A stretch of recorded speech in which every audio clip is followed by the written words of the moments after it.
नमस्कार साथियों, स्वागत है आप सभी का आपके अपने चैनल टेट सॉल्यूशन पर। दोस्तों, आज है 14 जून और जैसा कि आप जानते हैं कि 15 जून से 12 जुलाई तक का बीपीएससी बिहार शिक्षक का आपका यहाँ पर फॉर्म भरने का डेट है। तो आपको फॉर्म भरना है और क्या कुछ आपको फॉर्म भरने में सावधानियां रखनी है, क्या कुछ डॉक्यूमेंट लेकर के जाना है, उन सभी मुद्दों पर हम लोग बात करने वाले हैं। और कहाँ आप गलती करने वाले हैं उसके बारे में हम लोग बात करने वाले हैं। जैसा कि आपको लिखा हुआ है कि शिक्षक अभ्यर्थियों, फॉर्म भरते समय भूल से भी ये भूल आप नहीं करना है। आपको कौन कौन सी वो भूल है जिसे आपको नहीं करना है, तो सबके मैटर में हम लोग बात करने वाले ईडब्ल्यूएस, ओबीसी, एससी, एसटी सबके बारे में बात करने वाले हैं। और दोस्तों, हम लोग बात करने वाले हैं कि क्या कुछ आपका रहने वाला है, ठीक है ना, डॉक्यूमेंट क्या कुछ आपको लेकर के जाना है फॉर्म भरते समय, या फिर आपको फॉर्म भरना है तो आप कौन से डॉक्यूमेंट आप तैयार रखेंगे उसके बारे में बात करने वाले हैं। आप लोगों का एक क्वेरी था कि सर किस बुक से प्रिपरेशन किया जाए, कौन से प्रकाशन के बुक से प्रिपरेशन किया जाए। तो दोस्तों, जो किरण पब्लिकेशन है इसका आपको बुक काफ़ी बेहतरीन होता है, हर मायने में आपको बेहतरीन होता है, काफ़ी ही बेहतर आपको एनालिसिस इसका होता है और जो लेवल होता है वो भी आपको काफ़ी बेहतरीन तरीका का होता है, ठीक है ना। तो आप ले सकते हैं 1 से 5 के लिए, 9 से 10 के लिए, 11 से लेकर के 12 तक के लिए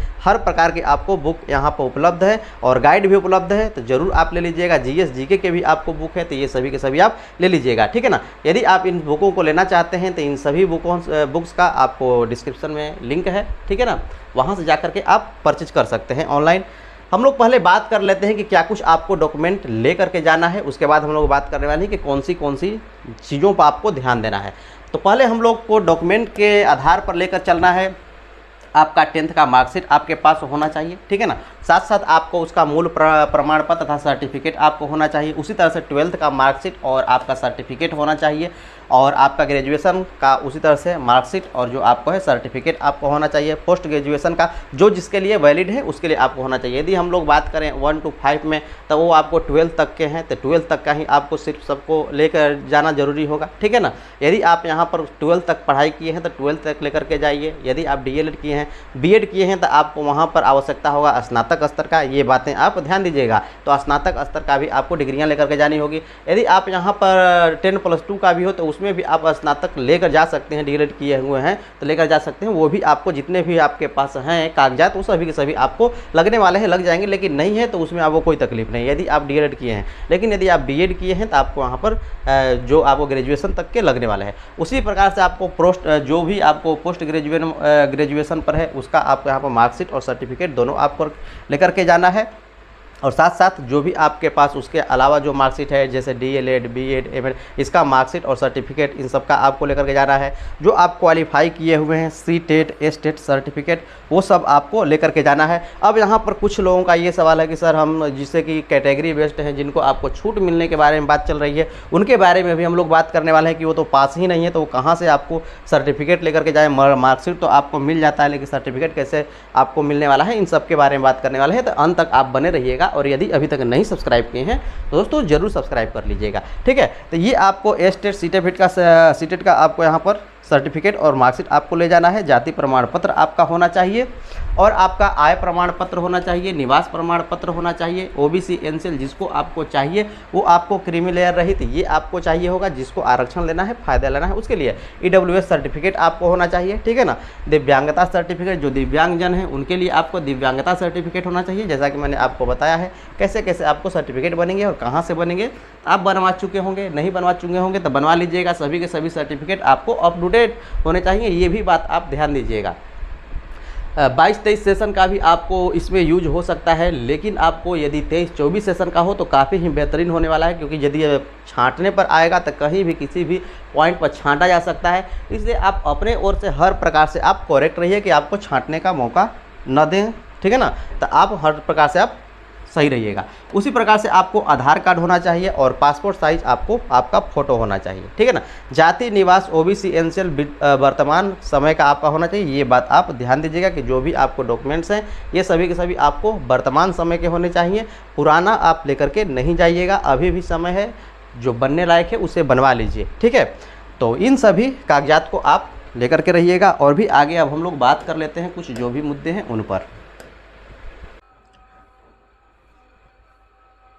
अब चलिए हम लोग दोस्तों बात कर लेते हैं यहाँ पर शिक्षक अभ्यर्थी फॉर्म भरते समय कौन सी भूल आपको भूल से भी नहीं करनी है, इस बात पर हम लोग बात कर लेते हैं, क्योंकि आपको बहुत सारी गलतियाँ हैं जो कि आप कर सकते हैं। तो यहाँ पर आप ध्यान दीजिएगा, जब तक आपके पास 100% आपके पास डॉक्यूमेंट क्लियर ना हो तब तक आप फॉर्म नहीं भरिएगा, उस डॉक्यूमेंट का यूज आप नहीं कीजिएगा। जैसे आधार कार्ड में ही आपको प्रॉब्लम है तो आपको आधार कार्ड सुधरवा लेना है, उसके बाद ही आपको उससे फॉर्म भरना है। जैसे कुछ लोगों का ऐसा हो गया है कि पहले आपका लड़कियों के मायने में हम लोग बात करें तो पहले उनके पिता के नाम से उस पर एड्रेस था, बाद में आकर के पति के नाम से एड्रेस हो गया। अब उनके पास दोनों आधार कार्ड हैं, पुराना वाला और नया वाला।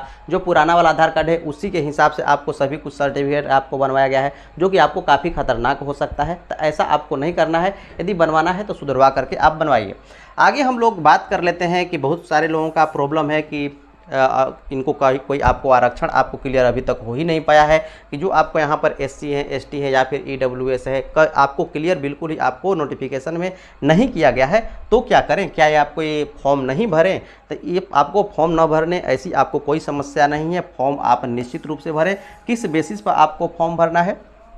तो आपको फॉर्म भरना है, ठीक है ना, ये नहीं देखना है जो आपको आरक्षण मिलने वाला है 82-75 पर जो आपको सीटेट में होने वाला था, अभी तक तो आपको क्लियर नहीं है, तो उससे कोई मतलब नहीं है। आप अपना काम कीजिए, फॉर्म भरिए, आने वाले समय में आपको इसमें शामिल किया जाएगा। क्यों शामिल किया जाएगा? जैसा कि आप जानते हैं कि आंशिक रूप से यहाँ पर नोटिफिकेशन में भी आपको लिखा हुआ है, और जैसा कि आप देख सकते हैं बिल्कुल क्लियर तरीक़ा से आप देख सकते हैं कि क्या कुछ आपके नोटिफिकेशन में लिखा हुआ है। आपके आरक्षण से संबंधित कहा गया है कि आरक्षण के जो आपको पहले से आपको चलते आ रहे हैं बिहार सरकार में, उसके अनुसार से आपको देय होगा, और BPSC को भी उसमें आपको शामिल किया गया है। तो BPSC में तो आरक्षण के बारे में आपको अभी तक 100% कुछ क्लियर किया ही नहीं गया है, ये तो आपको एक मुद्दा है। लेकिन आपको 2019 के आरक्षण के तर्ज पर आपको निश्चित रूप से आरक्षण मिलेगा, जैसा कि आपको 2019 में आपको आरक्षण मिला हुआ था।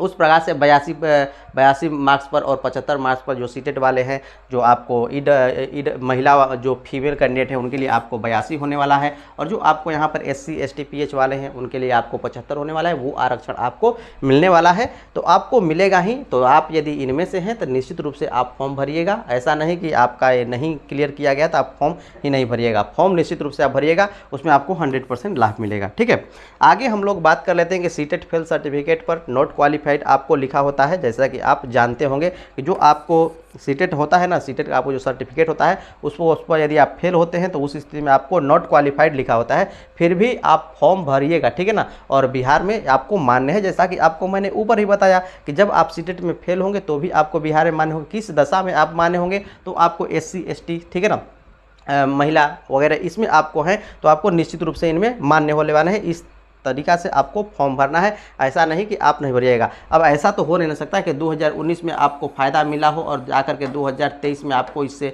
वंचित कर दिया जाए, ऐसा तो कुछ आपको नहीं होने वाला है, ठीक है ना। यदि ऐसा होता है तो इसका भी आपको बहुत सारा विकल्प है, बहुत सारा विकल्प आपको आने वाले समय में निकलेगा, तो ऐसा घबराइए नहीं, ठीक है ना। आपको निश्चित रूप से आपको इसमें मौका मिलने वाला है, बहुत सारा इसका बेस है मौका मिलने का, तो मौका मिलेगा। तो आप फॉर्म जरूर निश्चित रूप से भरिएगा, इससे आपको घबराना नहीं है।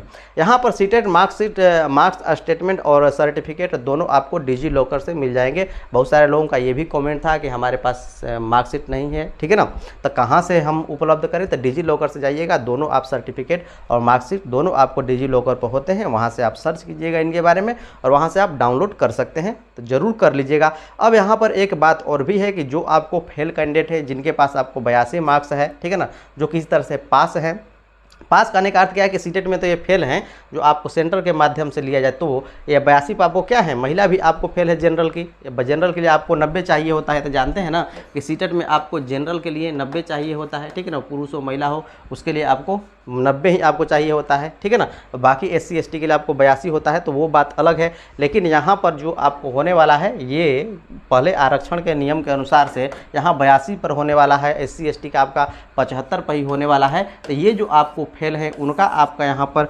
मार्कशीट तो मिल जाएगा, लेकिन यहाँ पर सर्टिफिकेट कहाँ से मिलेगा, इसके बारे में बात करने वाले थे। ये भी आपको जो आपको यहाँ पर फेल वाला सर्टिफिकेट है, ये भी आपको डिजी लॉकर से मिल जाएगा। लेकिन आपको सावधानी क्या इसमें रखना है, ये बात आप ध्यान दीजिएगा। जो आपका सर्टिफिकेट है, सर्टिफिकेट नंबर आपको पूछा जाएगा, आपके क्या फॉर्म भरते समय, तो उस समय आप क्या दीजिएगा, उस समय जो आपका यहाँ पर बात करें मार्क्स स्टेटमेंट का, उसका आपको सीरियल नंबर देना है। यहाँ पर सीटेट में फेल होने पर सर्टिफिकेट की जगह आपको ध्यान देना है कि मार्कशीट, ठीक है ना, जो सर्टिफिकेट है उसका मार्कशीट का आपको सीरियल नंबर देना है, और पीडीएफ भी आपको उसके जगह पर मार्कशीट का ही पीडीएफ आपको लोड करना है उसमें। नहीं तो आप यदि ऐसा करें कि जो फेल वाला आपका यहाँ पर है सर्टिफिकेट उसको आप अपलोड कर देंगे तो ये आपको काफ़ी ही दिक्कत होने वाला है और यहाँ पर आपका रिजेक्ट हो जाने के चांसेस हैं। तो ऐसा नहीं कीजिएगा, जो आपको यहाँ पर मार्कशीट है मार्कशीट का ही आपको वहाँ पर पीडीएफ भी डाउनलोड कीजिएगा और मार्कशीट का ही आपको सीरियल नंबर भी आपको उसमें डालना है सर्टिफिकेट नंबर के जगह पर, ठीक है ना।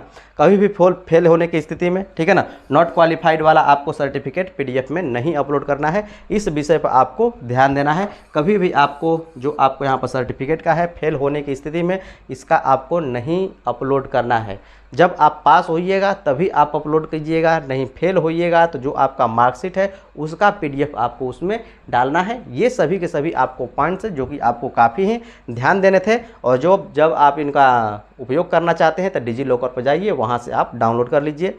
ये बातें आपको ध्यान देना है। और फॉर्म भरते समय भी आपको सतर्क रहना है। यदि दूसरे से भरवाना है तो भी, यदि खुद आपको भरना है तो भी आपको सतर्क रहना है और इन सभी बातों पर आपको ध्यान देना है। इससे आपको कोई घबराने की ज़रूरत नहीं है। जो भी आपको है SC ST physical handicapped female है उनको आपको सबको लाभ मिलने वाला है, तो आप उनका लाभ ले सकते हैं। जो जिसके आपको आरक्षण का लाभ लेना चाहते हैं तो उसका आपको जितने भी डॉक्यूमेंट्स हैं वो आपको क्लियर होने चाहिए, अप टू डेटेड होने चाहिए। तो ये सभी सारे आज के मुद्दे थे और मैं आशा करता हूँ कि आज का सेशन आप लोगों को दोस्तों काफ़ी बेहतर लगा होगा। यदि बेहतर लगा होगा और ये इन्फॉर्मेशन भी काफ़ी आप लोगों को बेहतर लगा होगा, और यदि ये सभी की सभी आपको इन्फॉर्मेशन बेहतर लगे होंगे तो लाइक शेयर सब्सक्राइब करना नहीं भूलिएगा, जरूर कर दीजिएगा। इस तरह की वीडियो लेकर के मैं आता हूं। और दोस्तों इस चैनल पर आप बिल्कुल ही फ्री में मैथ्स और रीजनिंग पढ़ सकते हैं, जिसका कि वीडियो डेली रोज आप लोगों के लिए आता है। चलिए मिलते हैं हम लोग नेक्स्ट सेशन में। आज के लिए इतना ही, देखने के लिए धन्यवाद।